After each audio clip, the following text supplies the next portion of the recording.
Good morning, Rams. Welcome back to the Ram Report Morning Show. I'm your host, Mr. Koontz, and as always, bringing you the best news that Hightstown has to offer.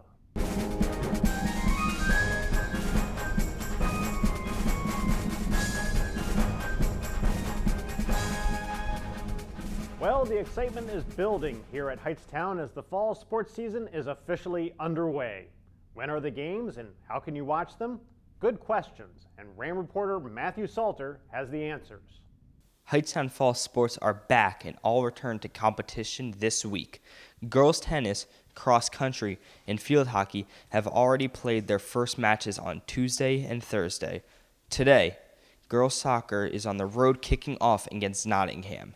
Saturday, boys soccer will be defending our home turf in their first game against Nottingham as well. Football also returns on Saturday as they travel to Steiner with an afternoon kickoff. Unfortunately, our herd will not be allowed to attend games this fall season due to the pandemic, as each student athlete has been given 2 tickets per game. These tickets are only allowed for family members. Siblings are allowed to attend but must have their own ticket and be accompanied by an adult. But all home games on the turf will be live streams for fans to watch at home. I'm Matthew Salter for the Ram Report. Back to you. Thank you, Matt. Hopefully our sports fans join the stream and enjoy fantastic Rams games. Now, with Rams football taking the field, you know that the marching band cannot be far behind. Here is Josh Carmona with the story. With the sports season kicking off, it's also time for a staple of Friday night football games to return as well. This is, of course, the Hightstown High School Marching Band. Just as our athletes have been practicing hard for the past few weeks, the marching band has been preparing for this season too, in a socially distant manner, of course. We asked Mr. Hallett, the marching band director, how he's feeling about the upcoming season. It's been great to, see these kids again in person, not through a Zoom call. You could just tell at that first rehearsal that, everybody was just happy to see each other because it had been so long.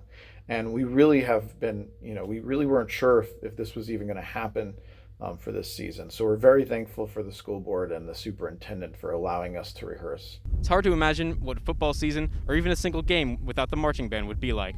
Luckily, though, we don't need to find out. I'm Josh Carmona with the Ram Report. Back to you. Thank you, Josh. It's great to see the marching band is getting back to work. COVID-19 is still with us, and students need to be safe and wear a mask wherever they go.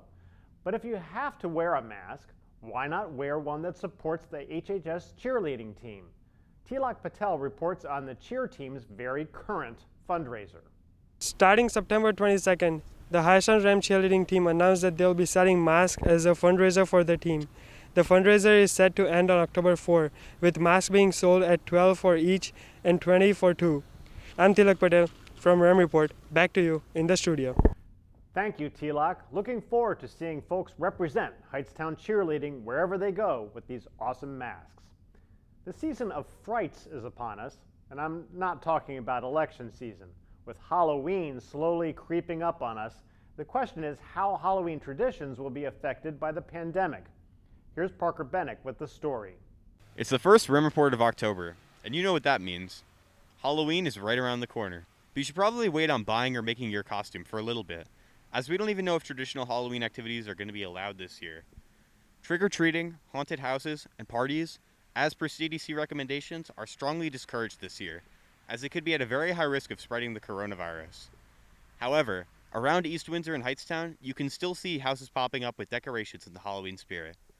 It's great to see that even with the state of the world right now, people are still in the spirit of the season. I'm Parker Bennick with the Ram Report. Back to you. Thanks, Parker, and I hope everyone stays safe during this spooky season. Well, that's it for this edition of the Ram Report. Be sure to tune in for next week's show. I'm Mr. Koontz, and have a ramtastic day.